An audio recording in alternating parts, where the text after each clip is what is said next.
ঘড়িতে বাজে 11টা, আর মাত্র 3 ঘন্টা পর অনুষ্ঠিত হতে যাচ্ছে এল ক্লাসিকো, অর্থাৎ রিয়াল মাদ্রিদ ভার্সেস বার্সেলোনা।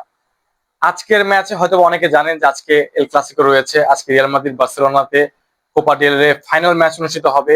2 দিন থেকে অনেক জল্পনা কল্পনা চলতেছিল, ম্যাচ খেলা হবে কি হবে না, রেফারি নিয়ে অনেক ঝামেলা চলতেছিল, ম্যাচ বাতিল হতে পারে, রিয়াল মাদ্রিদ খেলবে না, হয়তোবা রিয়াল সোসিয়াডের বিপক্ষে বার্সেলোনা খেলবে, এমন অনেক গুঞ্জন আমরা শুনেছি। বাট সেগুলোকে আজকে ক্লিয়ার করে দিয়েছে রিয়াল মাদ্রিদ। আজকে তারা ম্যাচ খেলতে চলেছে রাত 2টার দিকে। আজকে ম্যাচ অনুষ্ঠিত হতে যাচ্ছে, তবে আজকের ম্যাচ কিছুটা ডিফারেন্ট হতে চলেছে, কেননা আজকের ম্যাচে কার্লো আনচেলত্তির ভাগ্য নির্ভর করছে যেমন, তেমনই আজকের ম্যাচে কিন্তু কিছু ইম্পর্টেন্ট প্লেয়াররা খেলবে না।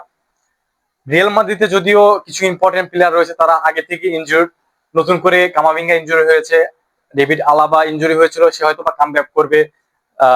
এমবাপি ইনজুরি ছিল, সেও কামব্যাক করেছে অলরেডি।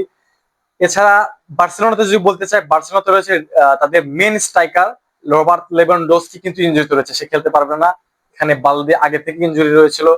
সেখানে বার্সেলোনা কিন্তু একটু উইক পয়েন্ট রয়েছে, রিয়াল মাদ্রিদ কিন্তু সেই উইক পয়েন্টটিকে পয়েন্ট করলে হয়তোবা কিছুটা ইমপ্রুভ করতে পারে, সেখান থেকে হয়তোবা তারা গোল স্কোর করে আগায় যেতে পারে। বাট পজিশন যদি বলতে হয় তাহলে আমি বার্সেলোনাকে 60% দেবো এবং রিয়াল মাদ্রিদকে 40%। কারণ বার্সেলোনা বর্তমানে যে পরিমাণ পারফরমেন্স দেখাচ্ছে, তারা দুর্দান্ত পারফরমেন্স রয়েছে। পাশাপাশি রাফিনহা, লামিন ইয়ামাল, ফেরান টোরেস এবং পেদ্রি দুর্দান্ত খেলতেছে, যাদের আটকাতে বর্তমানে রিয়াল মাদ্রিদের ডিফেন্ডারের কিন্তু অনেক বেগ পেতে হবে। যেহেতু খেলা দুইটায় অনেকে হয়তো খেলা দেখতে পারবেন না, তবে তারপর আপনাদেরকে খেলা দেখার আমন্ত্রণ রইল।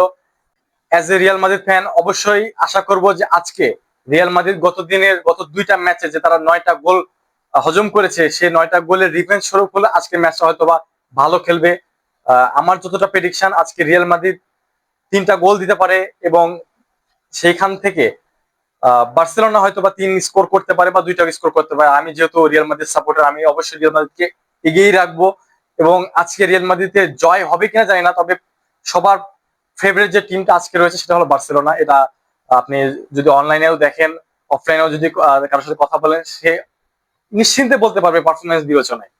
তো খেলা দেখার আমন্ত্রণ রইলো, দেখা হচ্ছে খেলা পরবর্তী ভিডিও নিয়ে।